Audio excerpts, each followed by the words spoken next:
Why They Always Win, Part 1. The massive Ixtherian warship hung in space like a dark cloud above Earth's Mars colony. Its purple-black hull absorbed light rather than reflected it, making it look like a hole had been torn in the starry sky. Smaller ships surrounded it, each one bigger than the largest human spacecraft ever built. Inside the warship's command center, High Commander Vector stood tall, his four arms crossed behind his back, as he watched the human settlements through the ship's viewing screens. His skin shimmered with a metallic blue glow, a sign of confidence among his species. The commander had good reason to feel confident. His empire had already taken over 17 star systems without any real fight. "These humans are quite interesting," Vector said to his second-in-command, Glitax. "Look at their primitive ships. They still use chemical rockets and basic ion engines." He zoomed in on a human cargo vessel slowly making its way from Earth to Mars. "They haven't even discovered quantum drive technology." Glitax's skin rippled with amusement patterns. "Should we even bother with the standard challenge? We could just take their worlds now." "Protocol must be followed," Vector replied. "Besides, I enjoy watching lesser species realize how hopeless their situation is." He turned to his communications officer. "Send the message. All frequencies, all languages they use." The message boomed across every radio channel, television station, and communication device in the solar system. "People of Earth and its colonies, this is High Commander Vector of the Ixtherian Empire. Our civilization has ruled the stars for 10,000 years. We have conquered 17 systems, and yours will be the 18th. Your technology is primitive. Your defenses are weak. You have one orbital cycle of your Earth to surrender. If you resist, we will destroy everything you have built. If you submit, we will be merciful rulers." Vector expected the usual response: panic, followed by desperate pleading, and finally surrender. Instead, something very different happened. First came silence. Then, across all channels, came a sound that puzzled the entire Ixtherian crew. Laughter. Human laughter. It started small but grew until it seemed like every human communication channel was filled with it. "Are they not functioning?" Glitax asked, his skin now showing confusion patterns. Before Vector could respond, a single message cut through the laughter. It came from the United Earth government. Challenge accepted. The bridge crew stared at their commander, waiting for his reaction. Vector's skin shifted to a deeper blue. Scan their military installations. They must be hiding something to be so confident. The scan showed nothing unusual. Human ships continued their normal routes. Their military bases carried on routine operations. No unusual energy signatures, no secret weapon preparations, nothing that could explain their strange response. "Commander," Glitax said quietly, "perhaps they don't understand their situation. Should we demonstrate our power? One small city would make an effective example." Vector watched the screens thoughtfully. In all his years of conquest, he had never encountered a species that laughed at the Empire's ultimatum. It made him uncomfortable, though he would never admit this to his crew. "No," he decided finally. "Let them use their one cycle. Their response is," he searched for the right word, "irregular. I want to understand why they laugh before we crush them." He turned away from the screens. "Keep monitoring everything. I want to know the moment they do anything unusual." What Vector didn't realize was that by the time he finished speaking, humanity had already begun its response. But like so many others who had underestimated humans before him, he was looking for the wrong things in the wrong places. The humans weren't laughing because they were crazy. They were laughing because they had been preparing for this moment for years, ever since they found the damaged Ixtherian probe. And now, finally, they had the chance to show the galaxy why challenging humanity was always a bad idea. Why They Always Win, Part 2. 3 days had passed since the Ixtherian ultimatum, and High Commander Vector was getting nervous. His skin had lost some of its metallic blue shine as he paced the bridge of his command ship. "Nothing," he muttered. "Absolutely nothing. The humans were doing normal things. Mining ships went back and forth to the asteroid belt. Cargo vessels delivered supplies to Mars. Space stations continued their regular maintenance. There were no military buildups, no secret weapon preparations, no desperate attempts to evacuate civilians. Perhaps they've accepted their fate, Gleetax suggested hopefully. But even he didn't sound convinced. Vector shook his head. No species has ever responded to our ultimatum with laughter. Run the scans again. The massive alien fleet had arranged itself in the Empire's standard conquest formation around Mars. 2,000 warships formed a perfect geometric pattern, ready to strike at a moment's notice. Their quantum sensors swept space constantly, looking for any sign of human military activity. What they saw instead was garbage. Literally. Another debris field, Commander, reported the sensor officer. Humans are remarkably messy. Their space is full of old satellites, rocket parts, and broken equipment. Vector zoomed in on the latest cluster of space junk. Twisted metal, broken solar panels, and what looked like pieces of old communication satellites drifted slowly past his ships. How primitive, he said. They haven't even learned to clean up after themselves. But something was bothering him. He had conquered 17 systems, and none of them had been this quiet. He turned to his science officer. Analysis of human communications. Mostly entertainment broadcasts. Commander. Sports games, music, something called cat videos. Their military channels discuss routine patrols and maintenance schedules. Nothing unusual. In fact, there was something very unusual happening, but the Zixtherians couldn't see it. They didn't notice that each piece of space junk contained a tiny quantum device. They didn't realize that every broken satellite and twisted metal piece was carefully positioned. And they certainly didn't know that humans had spent years studying the damaged Zixtherian probe, learning everything about how their technology worked. Meanwhile, in a hidden command center deep under the Martian surface, General Sarah Chen watched the alien fleet on her monitors. Around her, hundreds of human operators worked quietly at their stations, monitoring the network of disguised satellites they had spent years preparing. "Status report," she ordered. "All quantum disruptors in position," General, reported her technical chief. "The aliens still think they're just debris. Phase 1 of Operation Hubris is complete." Chen allowed herself a small smile. The Zixtherians, like many advanced species, had become overly dependent on their superior technology. They had forgotten the simple things, like how basic physics still worked even when quantum systems failed. "What about the asteroid belt fleet?" she asked. "Ready and waiting, General. The aliens haven't detected a thing. Their sensors are looking for energy signatures, not old-fashioned metal and ceramic hulls." Chen nodded. Humanity had built an entire fleet of warships using minimal electronics and lots of clever engineering. They looked primitive because they were primitive, deliberately so. Sometimes the best way to hide was to look exactly like what your enemy expected to see. "Time to deadline?" she asked. 4 days, 3 hours until their ultimatum expires." "Good." Chen looked at the big display showing the alien fleet's perfect formation. "Let them keep thinking we're primitive. Let them keep thinking we're doing nothing." She smiled again. "It's always fun when the bullies learn they've picked the wrong target. Why they always win." Part 3. The deadline had arrived. High Commander Vector stood proudly on his bridge as the massive Zixtherian fleet prepared to attack. His skin glowed bright blue again. The humans had done nothing to defend themselves, just as he expected from such a primitive species. "Begin the attack sequence," he ordered. "Standard pattern. Target their largest cities first." 2,000 alien warships moved in perfect sync, their quantum weapons charging up with a purple glow. This was the Empire's favorite opening move.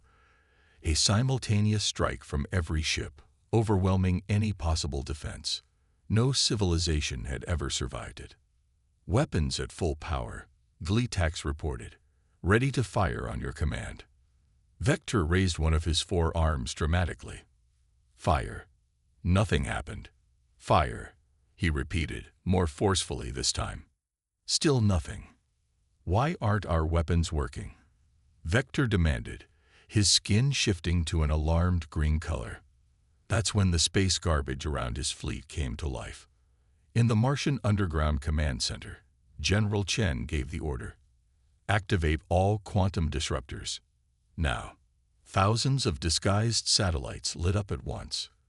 Each one generated a specific frequency that interfered with Zixtherian quantum technology. The aliens had never considered this possibility. After all, how could primitive humans understand their advanced systems? But humans had spent years studying that crashed probe. They knew exactly how to break the aliens' fancy weapons. Quantum weapons offline, shouted a panicked Zixtherian officer. Shields failing. Communication between ships is breaking down. Vector watched in horror as his perfect formation fell into chaos. Without their quantum systems, the alien ships couldn't coordinate. Their advanced targeting systems showed only static. Their powerful shields flickered and died. Impossible, he roared. How are they doing this? The answer came in the form of hundreds of human ships suddenly appearing from the asteroid belt. They didn't look impressive. They had no glowing quantum drives or energy weapons. Instead, they were simple vessels made of metal and ceramic, powered by chemical rockets, and armed with what looked like primitive projectile weapons. But those primitive weapons worked perfectly well when the enemy's shields were down. The first wave of railgun shots tore through the alien fleet. Simple metal slugs, accelerated to incredible speeds, ripped holes in the now unprotected alien ships. The Zixtherians had forgotten that basic physics still worked even when advanced technology failed. Return fire, Vector ordered. But without their quantum targeting systems, the alien ships couldn't hit the agile human vessels. The human ships moved in random patterns, each captain making their own decisions instead of following a central plan.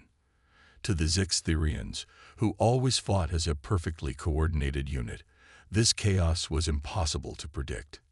In her command center, General Chen watched the battle unfold. Launch Phase 3, she ordered.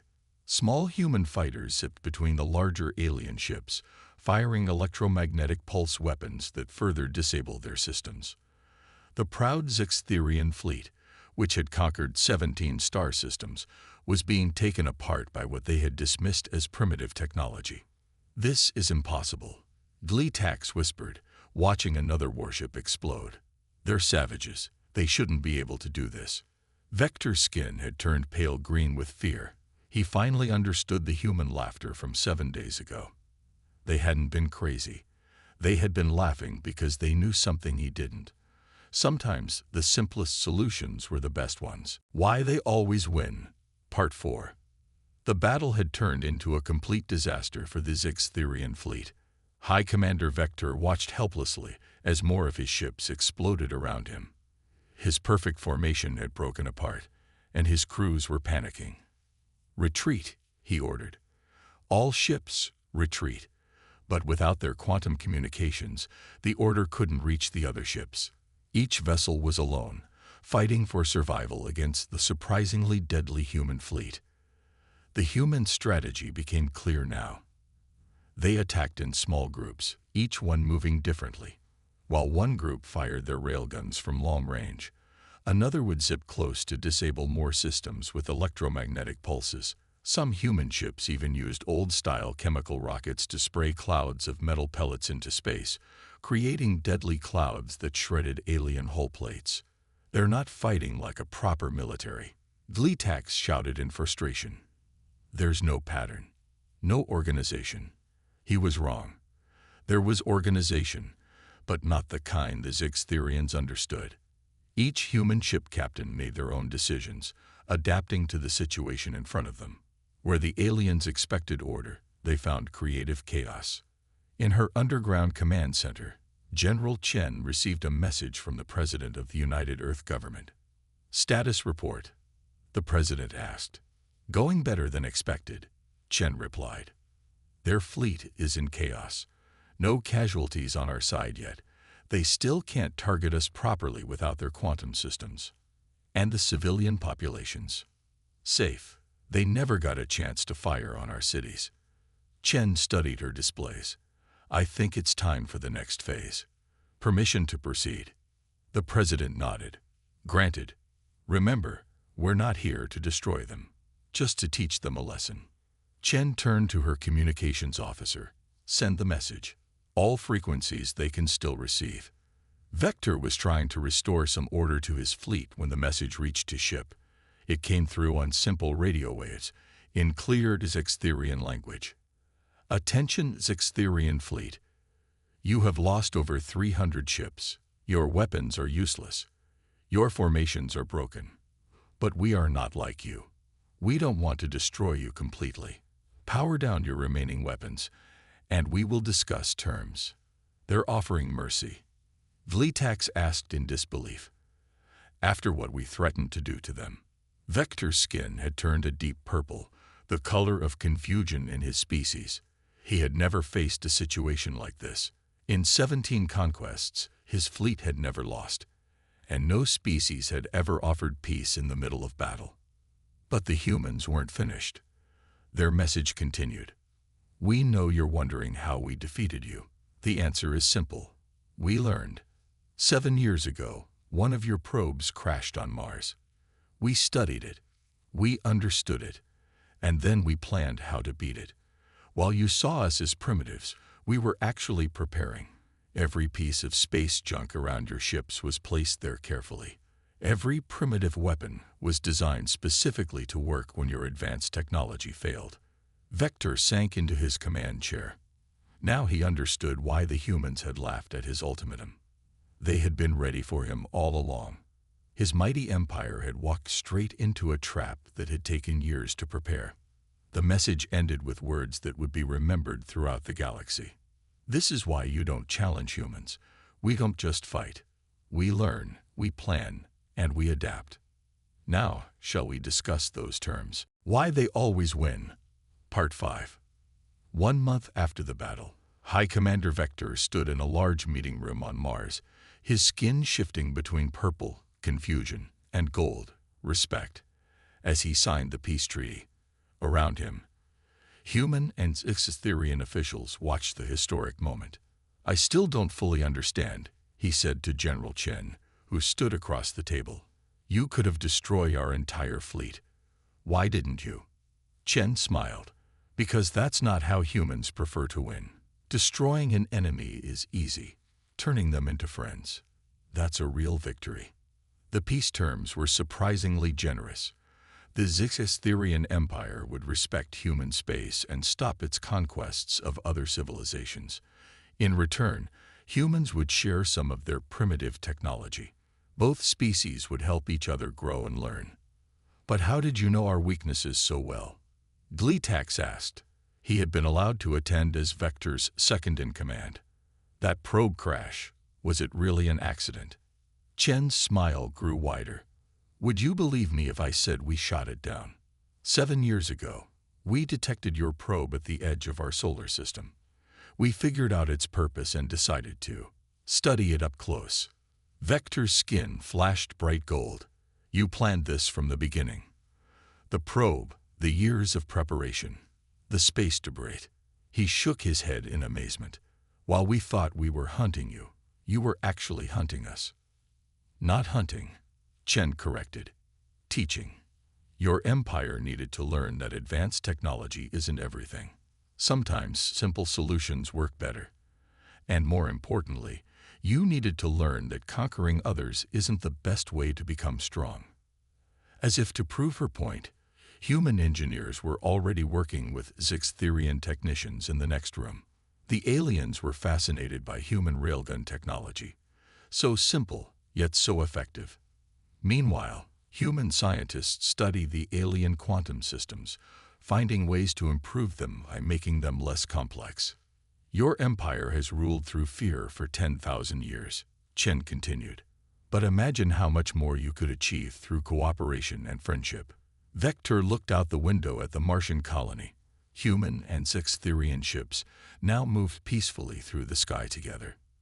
His people were learning things they had never considered before, like how sometimes the best solution was the simplest one, or how working together could be more powerful than conquering. There's an old human saying, Chen said, "Keep your friends close and your enemies closer, but we prefer to turn enemies into friends. It's more interesting that way."